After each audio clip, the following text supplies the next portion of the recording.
bhagavato arahato samma sambuddhassa.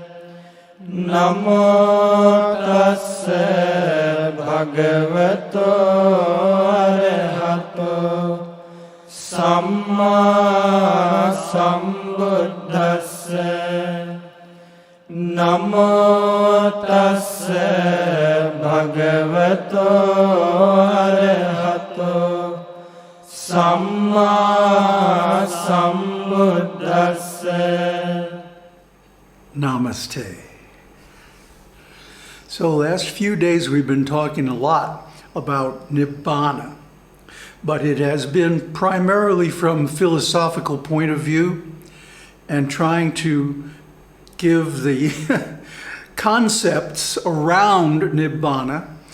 Nibbana itself is inconceivable, non-conceptual, so it can't be understood by the mind, but it can be experienced. Therefore, there is a whole set of meditative exercises around Nibbana, approaching Nibbana, and the idea is sooner or later you'll get the idea and you'll just jump into Nibbana itself. So I'd like to go through some of those. Emptiness, as we've discussed several times, is just the opposite of thingness. Existence and non-existence. So thingness is existence, the creation, the world. And nothingness or emptiness is just the opposite. It's a state in which creation or becoming cannot take place. Now this is different from space. Space still has dimension. It still has the potential for becoming, and indeed is one of the 5 elements: earth, water, fire, air, and space, akash. So we want to go beyond even the concept of space to the concept of emptiness. And the concentration on emptiness, the samadhi of emptiness, is one of the most important doors to Nibbana. And that's because it cuts off all of the negative things about being in the world, starting with lust. So I'm going to go over a sutta today and show how the Buddha actually presented his ideas. When we read the suttas, we see a lot of ellipses, 3 dots in a row. Here's an English translation of the sutta we're going to go over today. And you see so many ellipses. And then here's the actual Pali. And you see the ellipses are there in the original Pali. But what they do is they signify repetitions. So when the Buddha was speaking to the monks, he would repeat his ideas like the chorus of a song. And then he would do variations on the verses, and the monks would join in with him on the chorus and repeat the repeated sections along with him. I've done this in Buddhist monasteries, and it's really wonderful to help seat the ideas in your mind and make them a deep part of your consciousness, like a mantra. Anything repeated over and over again becomes like a mantra. It becomes like a single thought, a nonverbal thought. Even though it's composed of words, it's a single thought because it's repeated over and over again, and you only have to think of the concept that it embodies. to trigger the whole verbal thought. So what I'm going to do is recite this sutta the way it was recited by the Buddha. It's a little bit long, so bear with me. Bhikkhus, for direct knowledge of lust, 3 things are to be developed. What 3? Emptiness concentration, markless concentration, and wishless concentration. For direct knowledge of lust, these 3 things are to be developed. Bhikkhus, for full understanding of lust, 3 things are to be developed. What 3? Emptiness concentration, markless concentration, and wishless concentration. For full understanding of lust, these 3 things are to be developed. For the utter destruction of lust, 3 things are to be developed. What 3? Emptiness concentration, markless concentration, and wishless concentration. For utter destruction of lust, these 3 things are to be developed. For the abandoning of lust, 3 things are to be developed. What 3? Emptiness concentration, markless concentration, and wishless concentration. For abandoning of lust, these 3 things are to be developed. For the destruction of lust, 3 things are to be developed. What 3? Emptiness concentration, markless concentration, and wishless concentration. For destruction of lust, these 3 things are to be developed. For the vanishing of lust, 3 things are to be developed.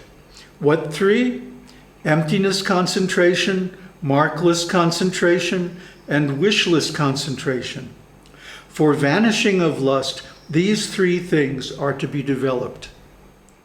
For the fading away of lust, 3 things are to be developed. What 3?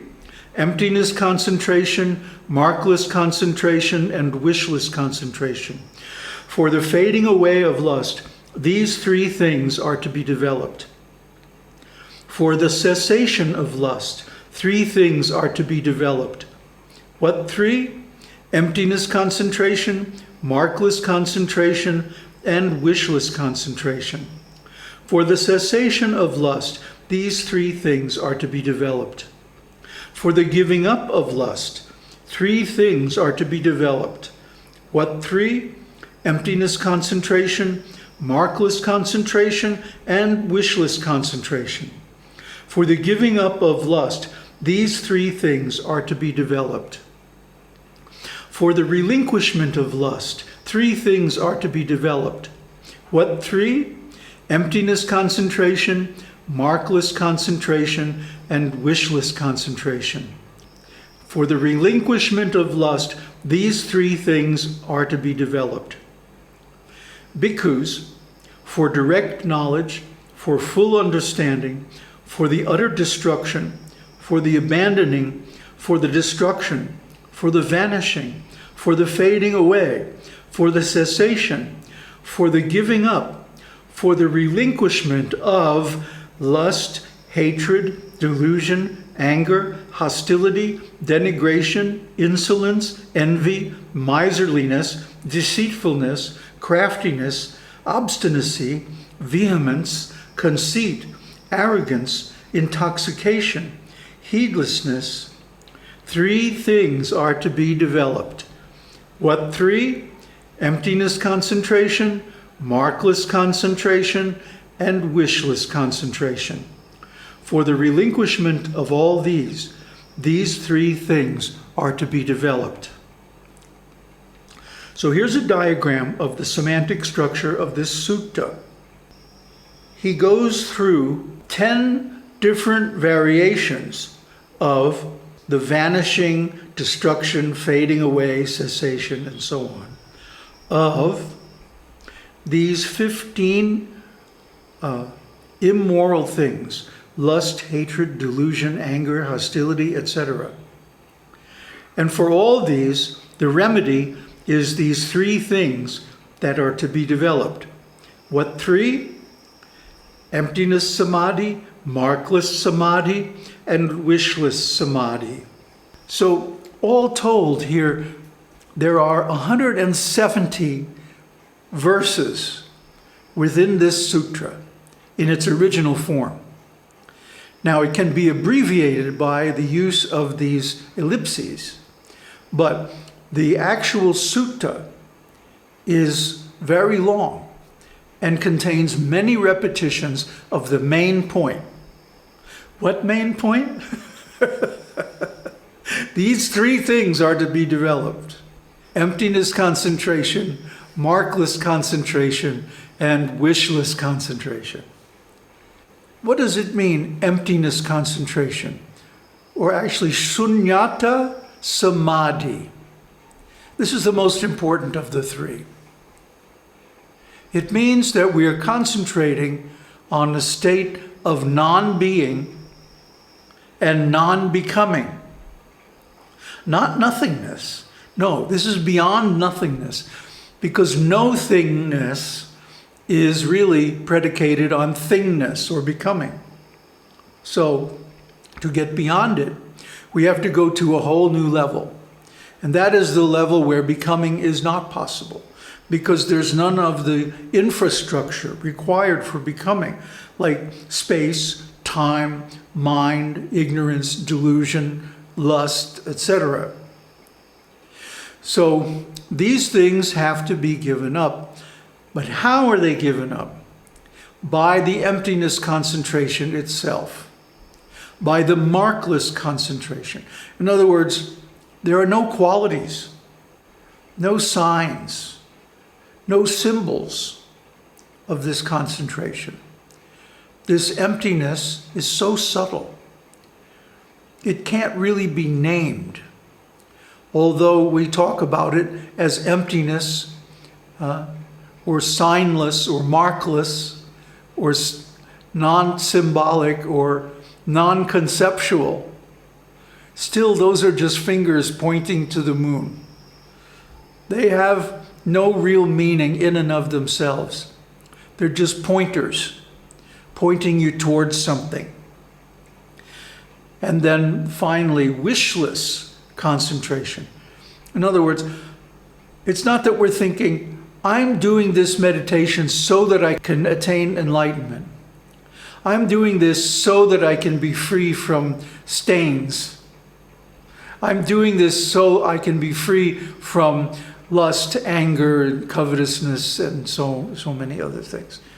No, we're not thinking about that, because if we were to think of it that way, then it would be, again, predicated on something.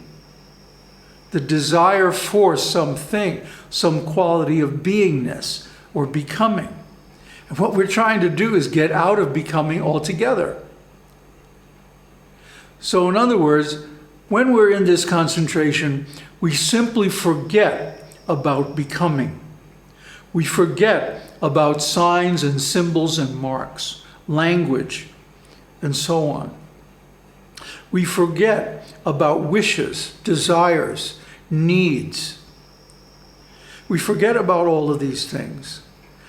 We put them out of our mind by a kind of effort. And this effort, again, cannot be described directly. But it's like we're pushing out of our mind all of the requisites of becoming. We're pushing out from our mind all the signs and symbols of nibbana, becoming, or whatever, everything. We're going into a space without language, without concepts, without ideas. And then finally, we're throwing out all wishes. We're fully present in the moment.